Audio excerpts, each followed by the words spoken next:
Hi, I'm Erica with Coconut Stock. Today we're going to go over how to safely and effectively open your coconuts. So first things first is your tools. First we have our cocoa jack here. So you can see it's sharp, it has a little bit of a blade, and then our mallet. So two important things to keep in mind about your tools are where you hold them. So you always want to give yourself more lever arm so that when you strike the coconut, you have the most amount of torque for the most effective way to open it. The second thing is your angle.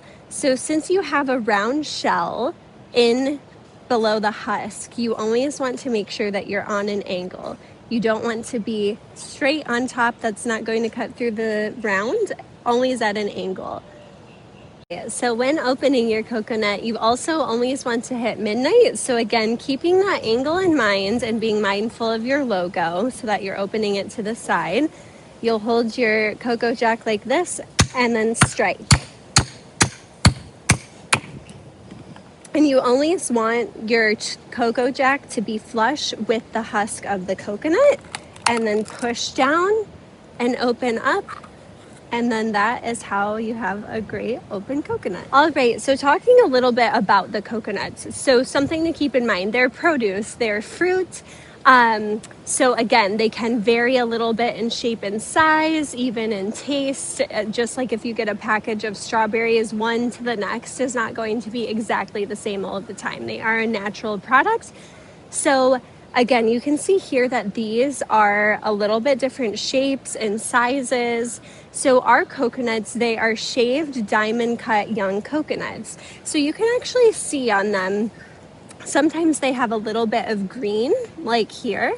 And the other thing to keep in mind, again, they're natural, so we have brown spots. And the brown spots don't indicate anything is wrong with them. It's just a natural part of the husk. As you can see here as well, brown spots are completely natural and normal and totally okay to serve.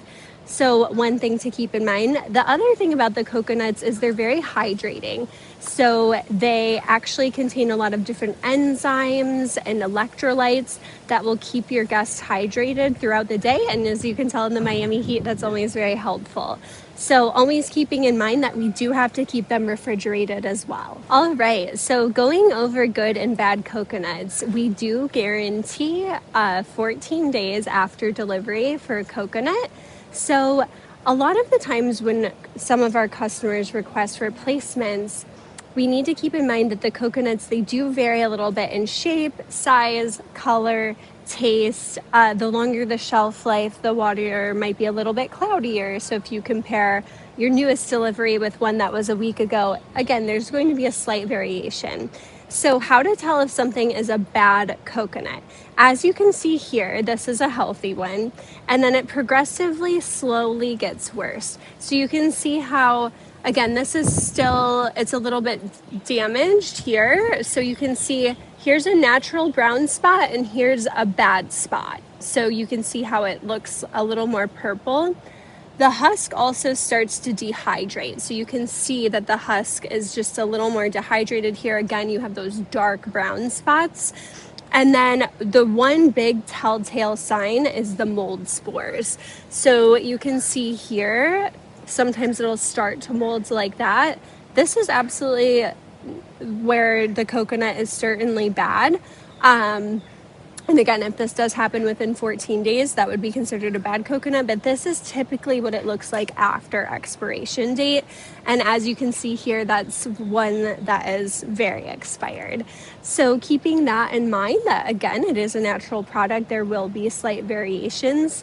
The other thing, so as I mentioned, you might taste a little bit of a difference from one to another.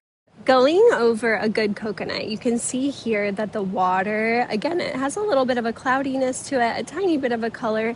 It'll vary a little bit. So it might be a little bit cloudier, a little clearer, a little bit darker. Where you need to be concerned is if it's purple, if it's a dark purple, if it has any sort of gelatinous texture to it.